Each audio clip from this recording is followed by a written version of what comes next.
Revelations.Unveiled.Detroit.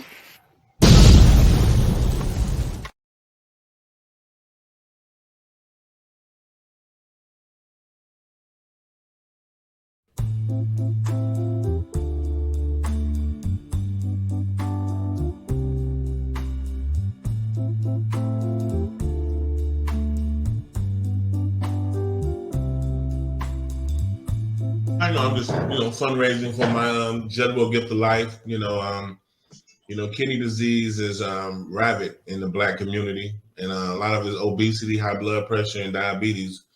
Like I said, I traveled while I had diabetes, and all the clinics I went to, 85% of the people look like me. So kidney disease is a Black disease. They don't tell you that, and the reason that we die from it because most of us don't believe in donating our organs when we die. We think we're gonna take them to heaven, and so I'm trying to teach people to be preventative, to save their kidneys before it get bad and show them early signs of kidney disease. But if you do have kidney disease and you can't afford the medications, which are $400 a month for the rest of your life, we're raising money to help combat those out-of-pocket expenses and pay for your medications when your number is called to get that transplant. A lot of people don't get transplants because they can't afford the medication. So they be on dialysis for the rest of their life because most of us, a lot of people on fixed income, they just can't afford an extra $400 a month. So we helping folks pay for those medications and get a transplant so they can have a normal life again. All praises, brother, and we will continue to explore those avenues on our.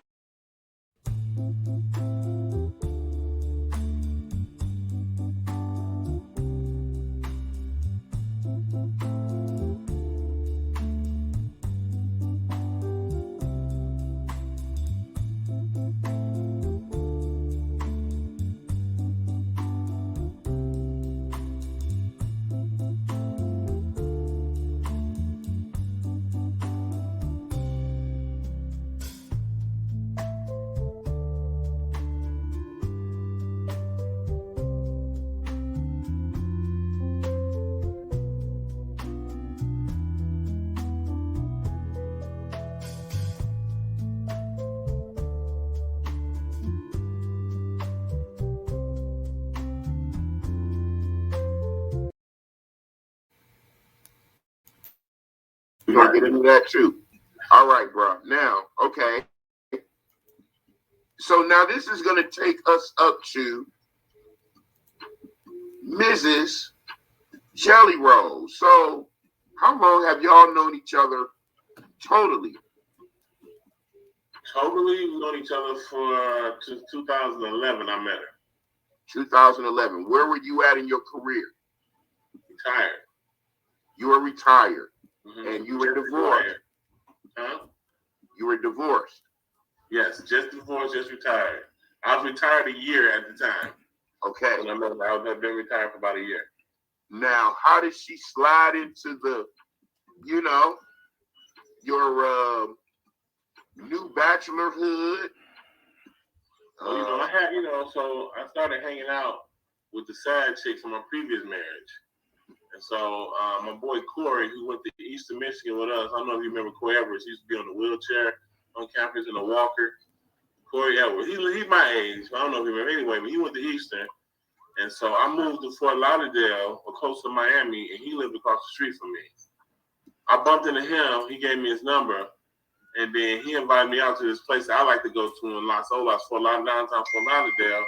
He invited me out. So I brought my old side chick, and my wife was there with her ex-boyfriend at the time. And so we met. I looked at her. I thought I knew her for someone. I didn't. She became Facebook friends. We started talking. She moved to Florida to work for her uncle. And we started secretly dating probably for about 3 or 4 months because she didn't want her uncle to know that she was dating. Okay. It wasn't a boyfriend secret dating thing, husband or that. Huh?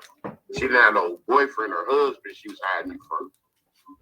No, she told me she was breaking up and leaving him. She asked him to come with her. He said no, and he wasn't doing nothing with his life. And so she moved. She moved to Florida like a month after that meeting at the restaurant, and we just secretly started dating because she didn't want to tell her uncle she was working for. And so he's kind of like her father, because her father passed away. way.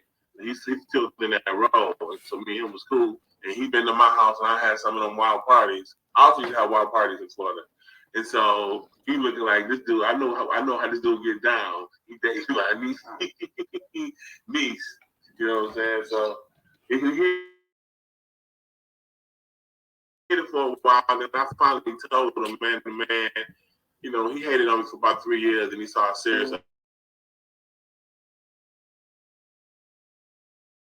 I was going to get married. Now,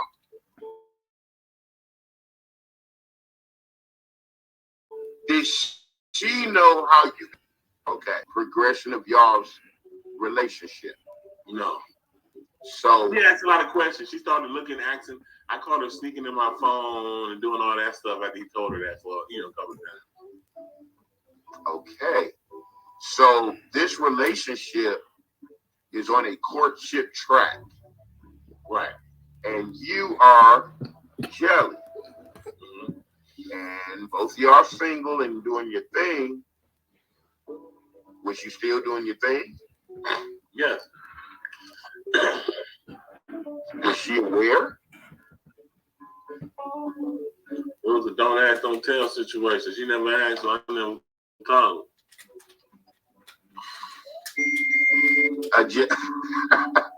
Okay, and I'm quite sure you are gauging to see what her intentions, mind frame. Honestly, when I met her, man, I was like, her beauty actually took me. I fell in love with her beauty. And then I realized she was a good person and a good soul.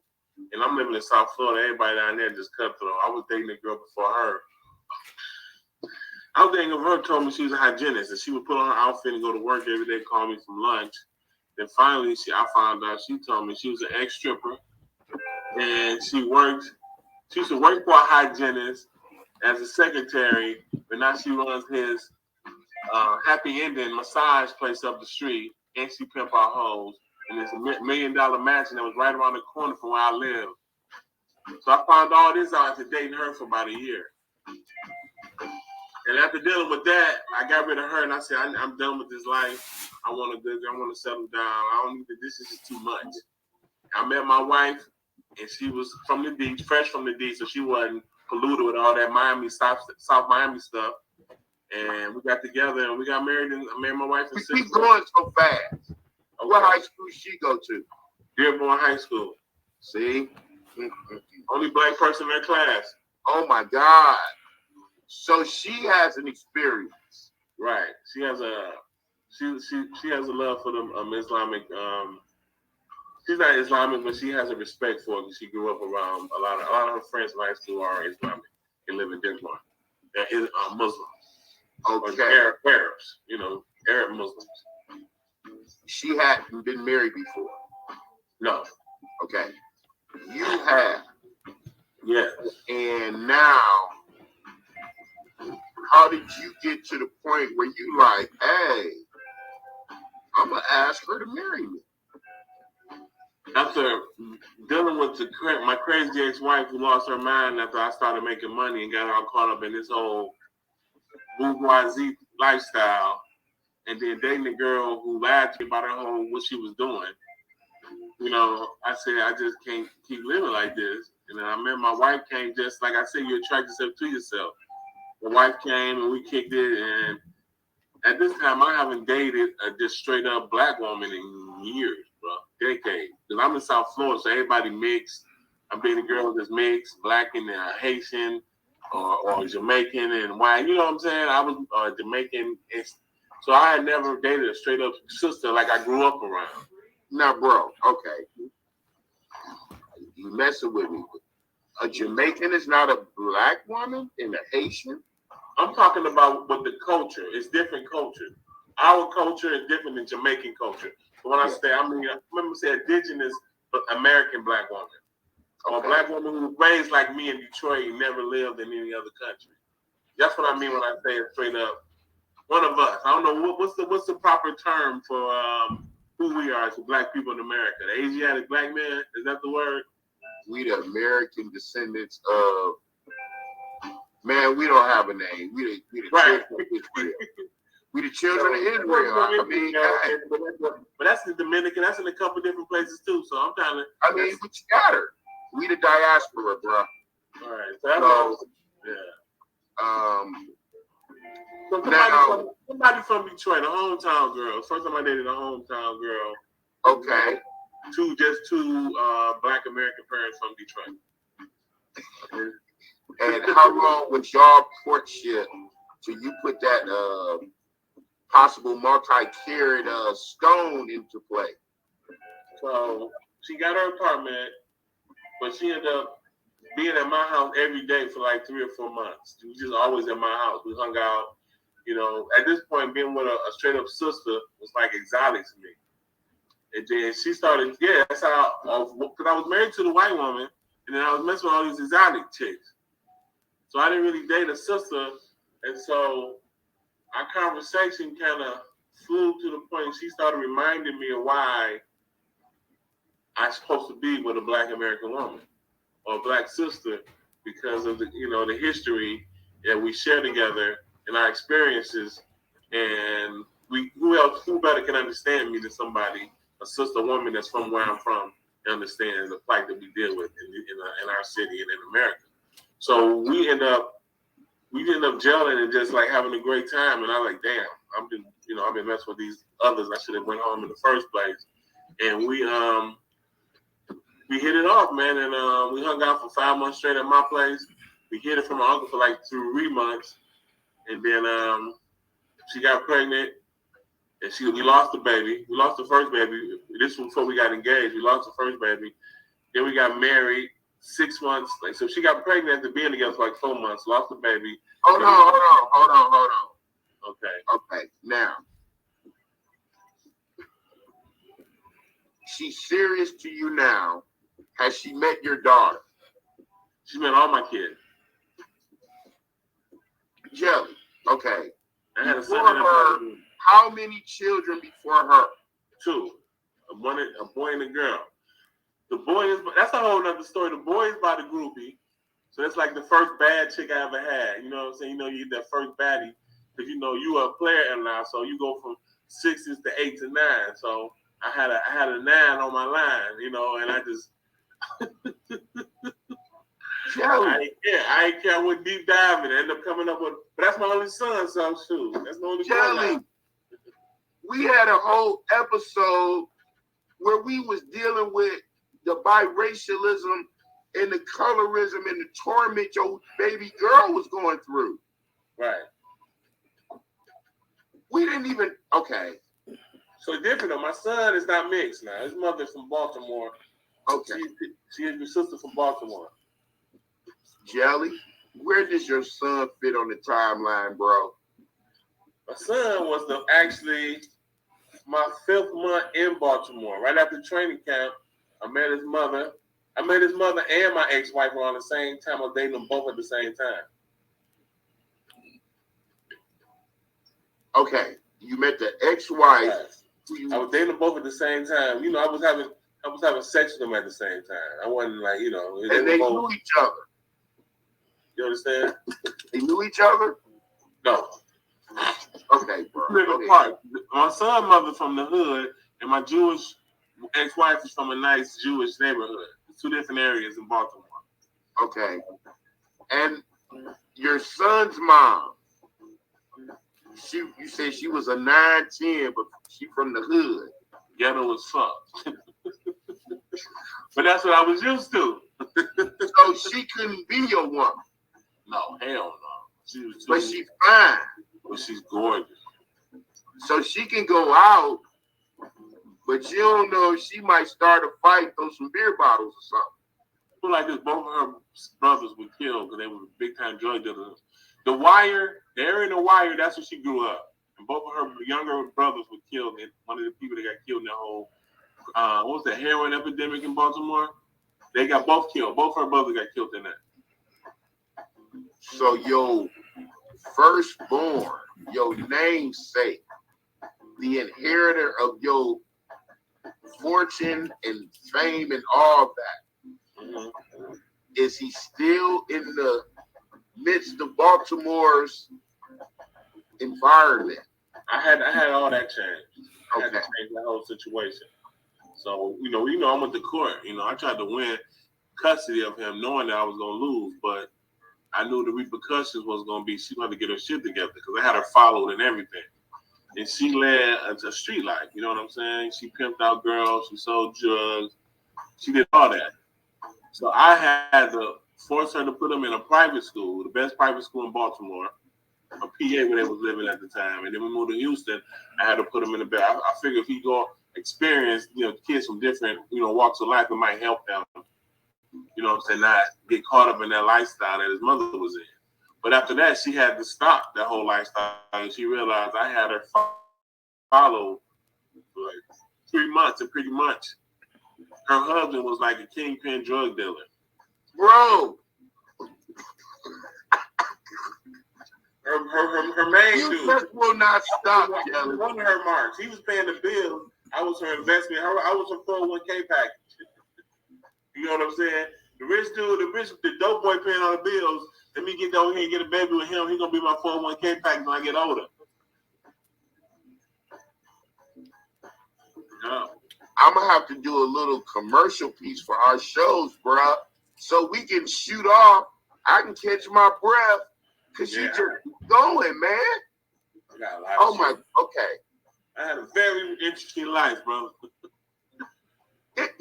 No, it's a couple words above interesting, and you one of them words. I've done a lot of shit, man. Bro, okay. How is your relationship with Lil Jelly? Oh, good. Okay. He's smart. Like I said, he's been to really all the best schools. I pretty much forced her to do that. And only thing she hyphenated his name just to be an ass. But he's doing pretty good. He's doing good. He's about to graduate from. He just finished his business degree at University of Houston. He got an extra year to play because of COVID. This is supposed to be his senior season, but he got one more year to play. So he's about to, he's doing really well, man. He's smart. He got his shit together. If he don't go to the NFL, I'm ready for him to come mess with me. We can, do some business together. He has a degree in business, so he can definitely, work together and figure out a way, transfer everything over to him, Dang, okay. So all of the deficits you recognize in yourself growing up, and then you have your little one in an environment. You are who you are, but you dad, and this is your son, and you got him right. Did he ever live with you?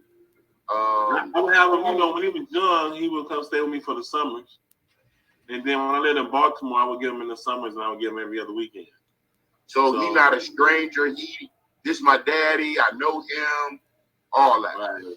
Yeah. Okay. I think it was hard for him to go from my house to his mama's house. I think that was, he come to my house. He got so? Right. He was like, I said, not spoil him because I don't see him all yet. So I wanted to spoil him. You know what I'm saying? Daddy will get to see you.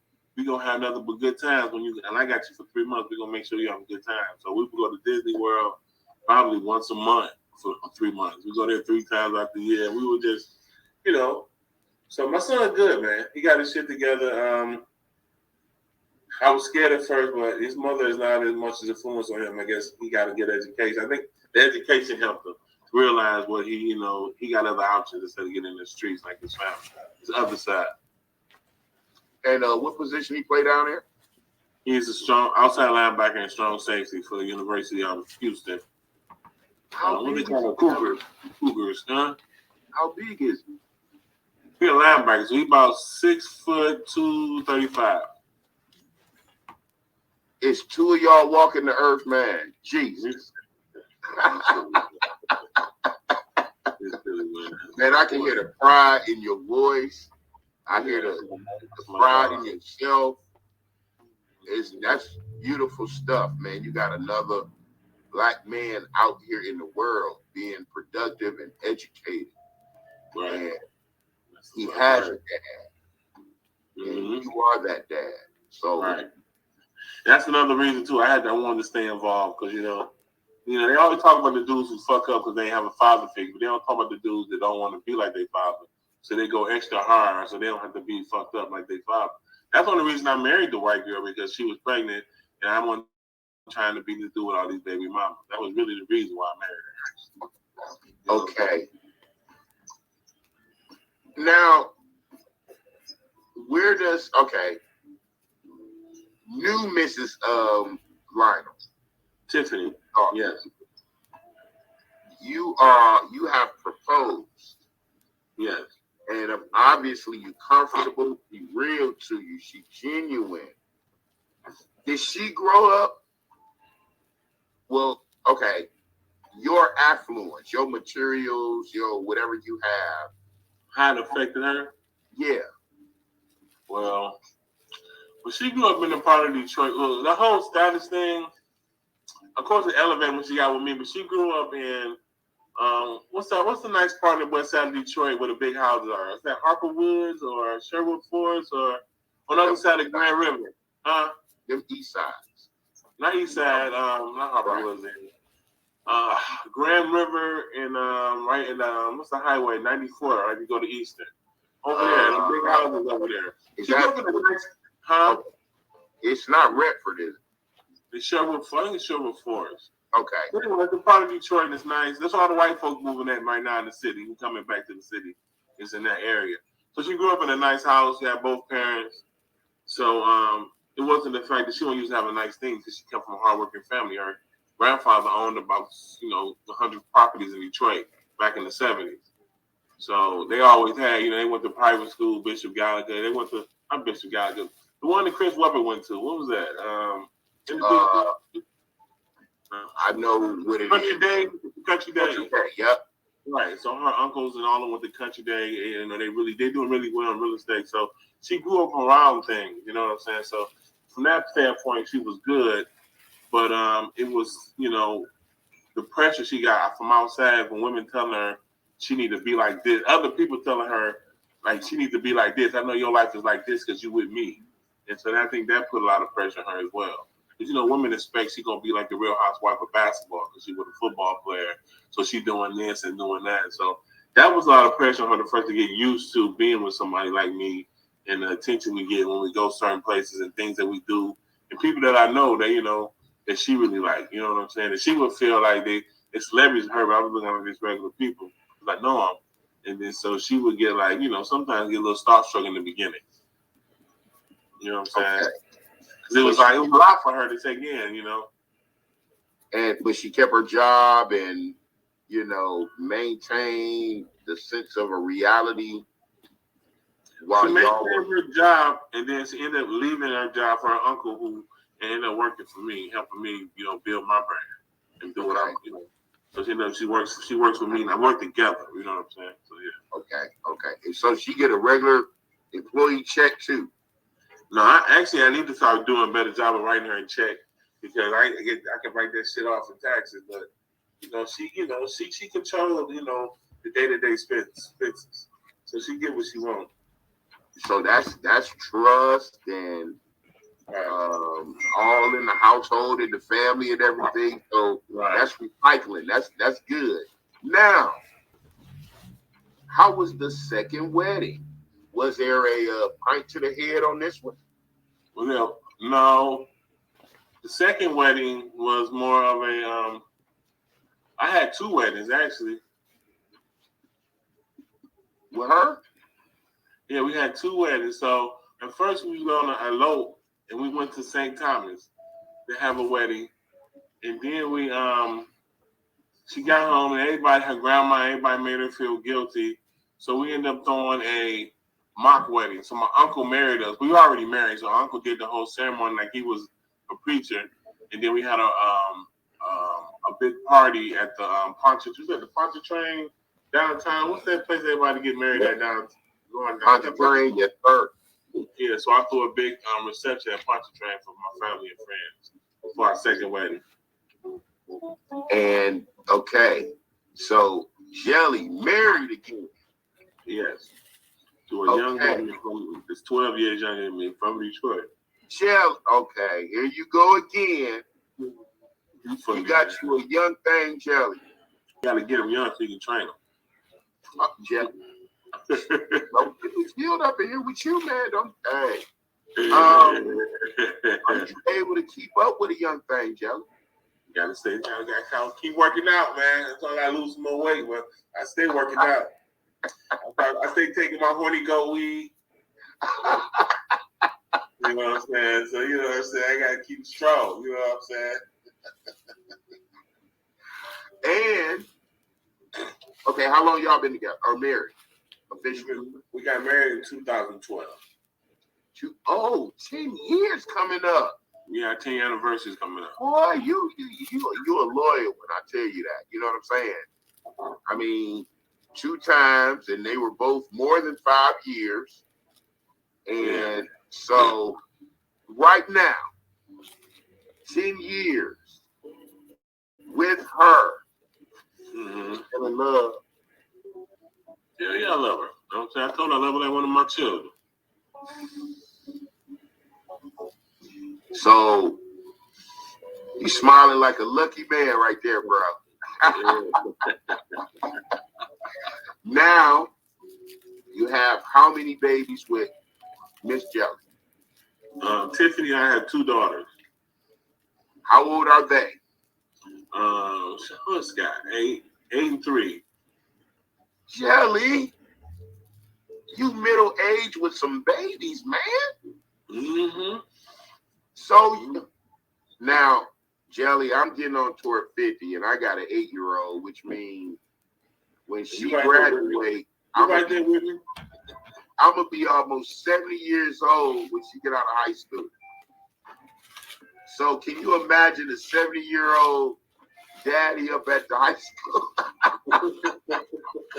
And you even worse with that 3-year-old, bro. Oh my God. So and they girls. You got what, 15 years? I'll be what, 56? I'll be 61 when she graduates. That's not bad. Officially AARP, bro.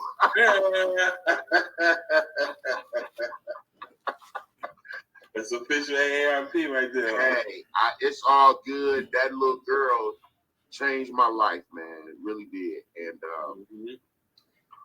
how is it? Okay, they know the other children, right? Yeah, they all close. How is it being Jelly Roll the daddy now? Being a daddy? Yes. Which means you now are in the home full time with the babies. And now they get to have you all have it all. How is that? Man, we have fun, man. I like it, man. They don't know anything about my previous career. They don't know Daddy the football player. They just know Lionel. Daddy has been here since they've been born. Other kids have a different perspective. But I like it, man. I think you learn a lot from your previous children and what works and what don't work and what to stress about, what not to stress about. So I'm thinking I'm doing better this second round because I have experience. Second round of children. You plan on having more? No. You know, my wife trying to get me to go get clipped now. What? My wife's trying to convince me to go get clipped now.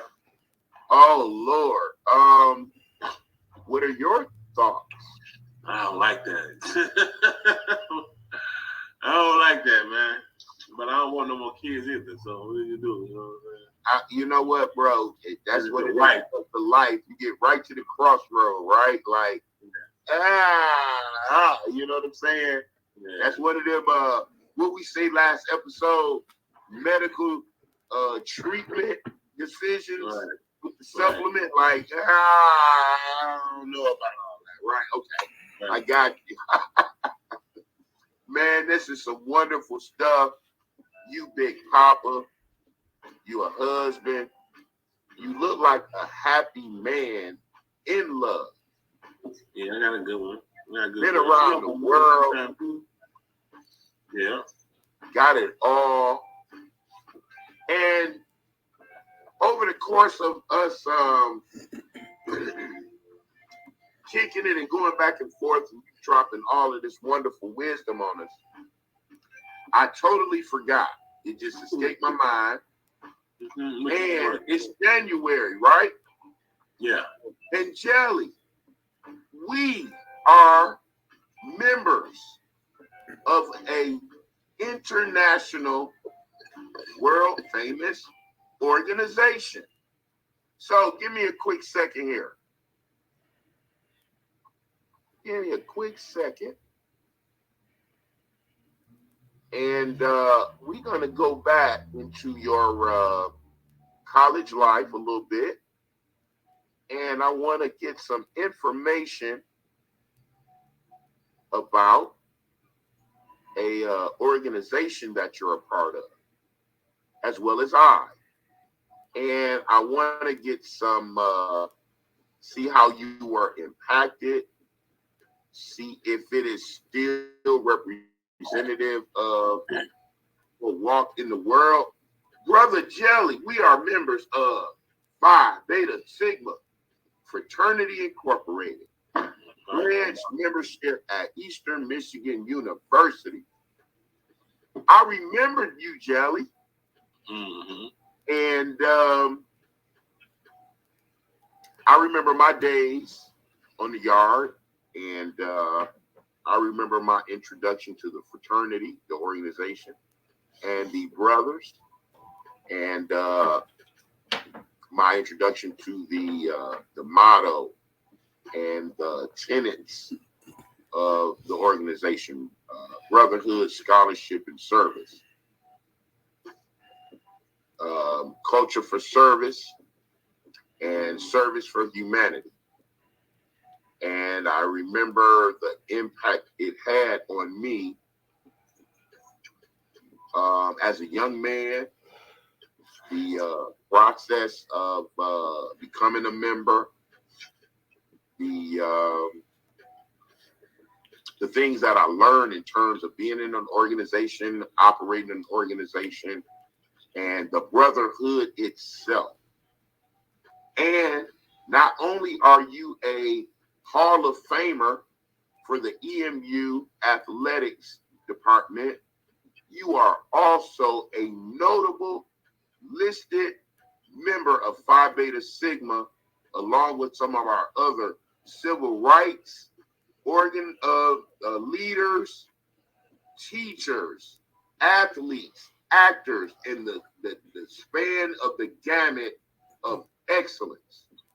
You are a man of the dove, a man of peace, scholarship, and excellence. So, if you would, brother, give us a walkthrough of your association with such a great organization. Walkthrough or a story?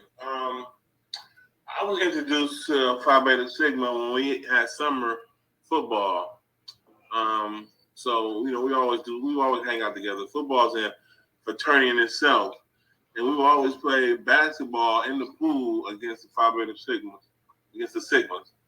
And man, we used to hang out with them brothers, go drink, smoke, hang out, and we just realized how cool, the guys we met, they were cool, and we really got along with them. We ended up hanging out with them all the time after we would play basketball against them in the pool.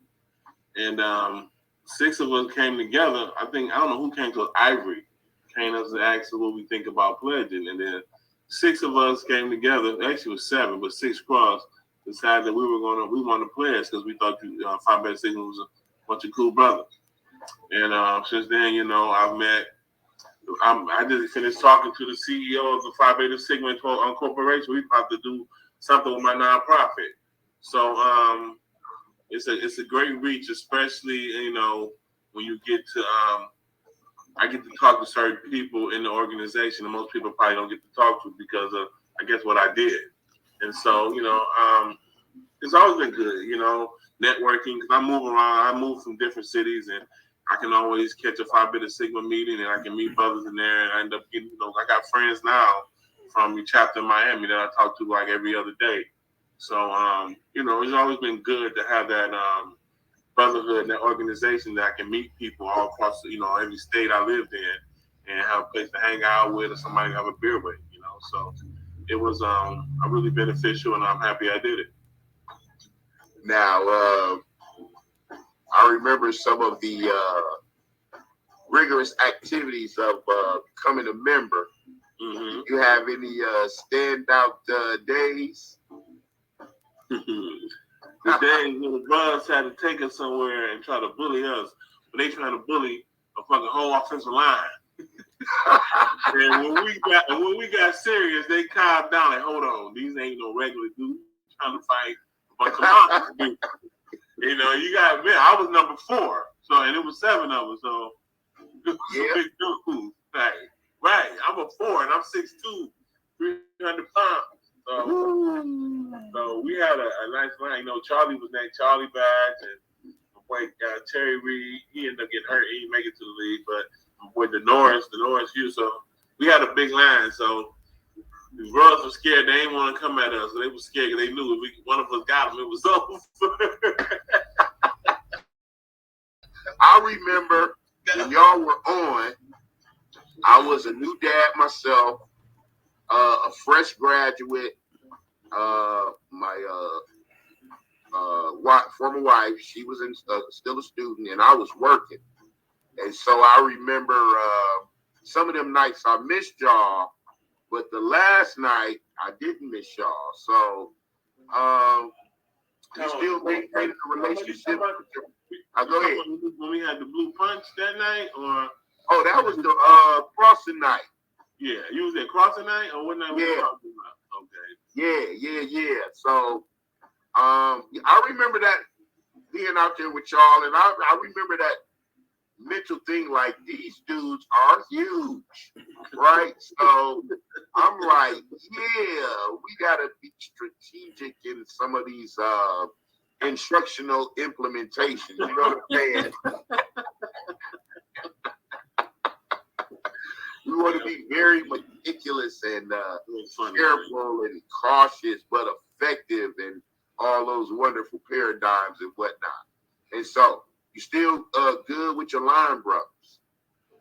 Well, my best friend is my number 5, Norris Williams, and but I still talk to everybody. Charlie every month, every blue moon. I talk to Black all the time. He coming down to my Super Bowl party. Okay. T. Reed just moved to Cleveland. He called me a lot when I was doing the kidney thing. When I was going through my kidney, he called me all the time, and we ain't talked in years. And he started calling me when he found out that I was sick. And Ontario, I was in Bali when I'm on this Ontario in Bali, Asia. So I'm still in touch with just about everybody. I go to Super Bowl party. That's when I bump into Charlie. Yeah, and I remember on the previous episode you were talking about Morris Chestnut. He frat, and I didn't even know that. I didn't even know that. I was at the party because Morris Chestnut and Ray Lewis are good friends. Yeah. So I'm at the party. I gotta be. We're fucking this over. I'm at a party with Morris Chestnut and at Ray Lewis' house, and they upstairs running the train on Trina before she blew up. There you go again, Jelly. That's the type of shit I was seeing, bro. Yeah. That's the type of shit I was seeing. But, Trina from Miami, Ray was into that brother Chestnut up now. Dang, Jelly. This before he was married, though. This about this was 98. It's 99. I'm just thinking he's sitting around somewhere with some letters on it. He's like, what'd he say? Yeah, my bad. You know what's funny? He lived out here in Atlanta with us. Yeah, I was looking at a quick glance when I was bringing up or making the meme there. I saw Wayne Brady as a bruh, Blair Underwood. Man, I did not know Wayne Brady was a bruh. Okay. Yes, sir. Al Sharpton, Bill Clinton. Bill Clinton. It's frat. All right, come on, Jelly. You knew that, right? Man, I know. What are you, honorary? Yeah. Honorary. But he president, and he know the grip, so he frat. What? Man. I need to talk to him. We need to talk. I mean, you up there with him, bro. You in the book with him. You know what I'm saying? So, for the brothers and our sisters, Zeta Phi Beta Incorporated, Sorority Incorporated, I mean, you are an ambassador, right? You are out there as a representative of those guidelines by which we all came together under this organization to express that brotherhood, that scholarship, and the service. I mean, you have founded an organization, college grad.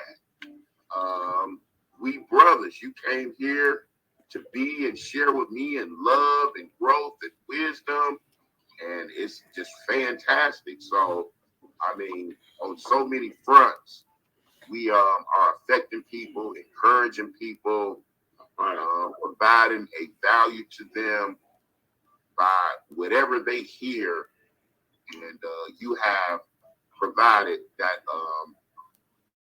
that light for us. So, man, I just see so many things with our conversation, and definitely as you are willing and able to come on and continue in brotherhood. We got two Sigmas from Detroit, you know, doing something, making it happen. We want to get growth and unity and education for the people, our people, and anybody who finds that they could be enlightened or even entertained. So, absolutely my pleasure.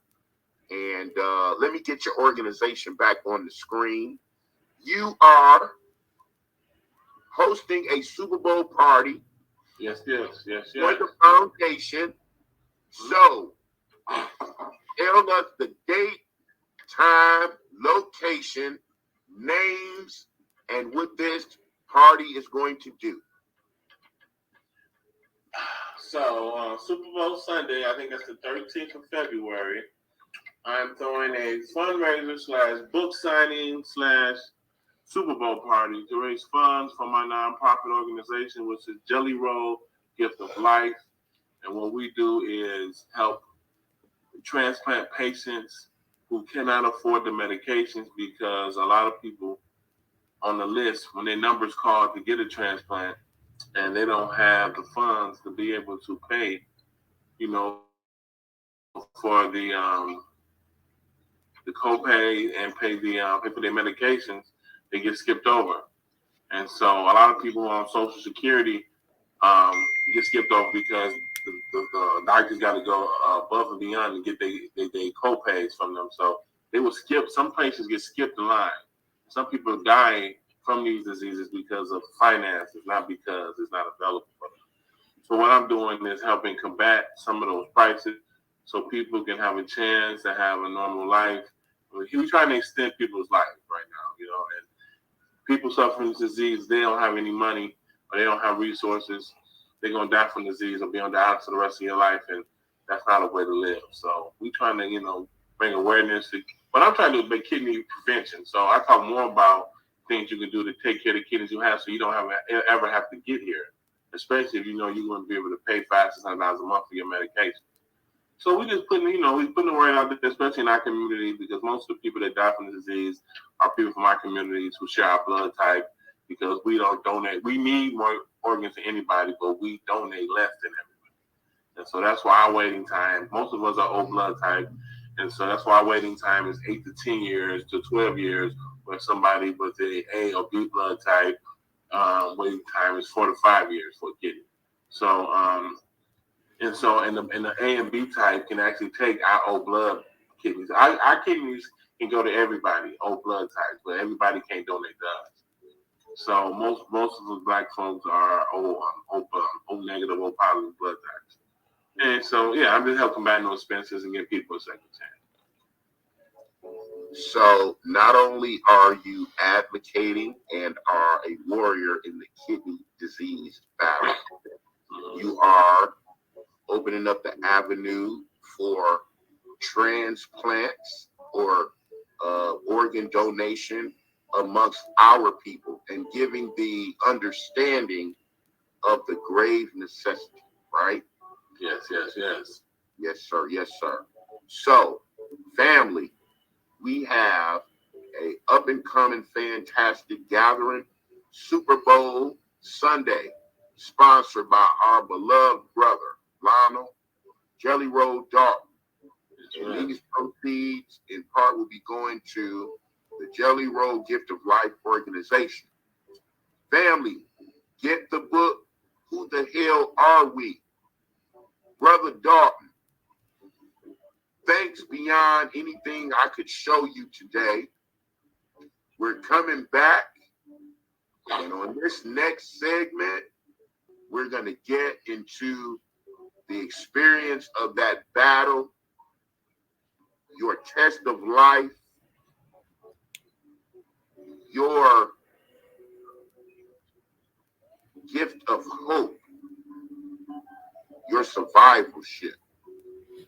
It is going to be magnificent, and this is going to be another part of your legacy as a man, contribution to your foundation. So, family, we are wrapping it up. It has been an absolute magnificent evening, priceless. Go mob to you, my brother. Go mob. Good tidings and good evening and good rest and continued love with the family. We shall return.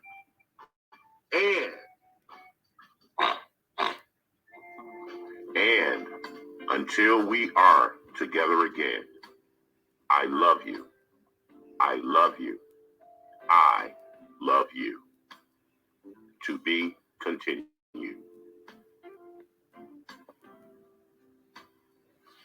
Revelations.Unveiled. Detroit.